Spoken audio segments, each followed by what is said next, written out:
პროკურატურამ სტრატეგიული და განსაკუთრებული მნიშვნელობის მქონე ობიექტის ჯგუფურად ხელში აღების მცდელობისა და ჯგუფურ ძალადობაში მონაწილეობის ფაქტებზე ბრალდება კიდევ 17 პირს წარუდგინა. საქართველოს შინაგან საქმეთა სამინისტროში 2025 წლის 4 ოქტომბრის მოვლენებთან დაკავშირებით მიმდინარე გამოძიების ფარგლებში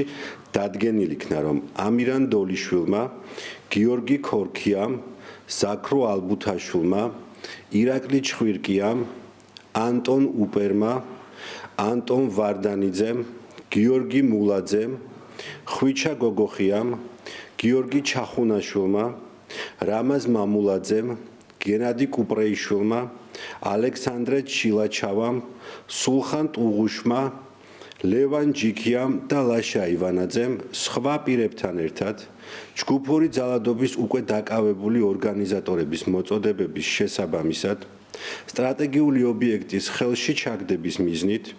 იერიში მიიტანეს და ფიზიკური ზემოქმედებით დააზიანეს საქართველოს პრეზიდენტის ადმინისტრაციის შენობის დამცავი ღობე და ეზოში შეიჭრნენ. გიორგი ჩახუნაშვილს, რამაზ მამულაძეს, გენადი კუპრეიშვილს, ალექსანდრე ჩილაჩავას, სულხან ტუღუშს,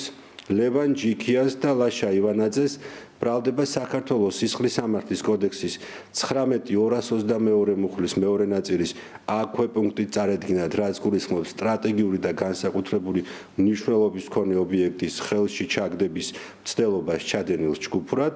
ასევე 225 მუხლის მეორე ნაწილით, რაც გულისხმობს ჯგუფურ ძალადობაში მონაწილეობას და სასჯელის სახით და ზომად 6 წლამდე თავისუფლების აღკვეთას ითვალისწინებს.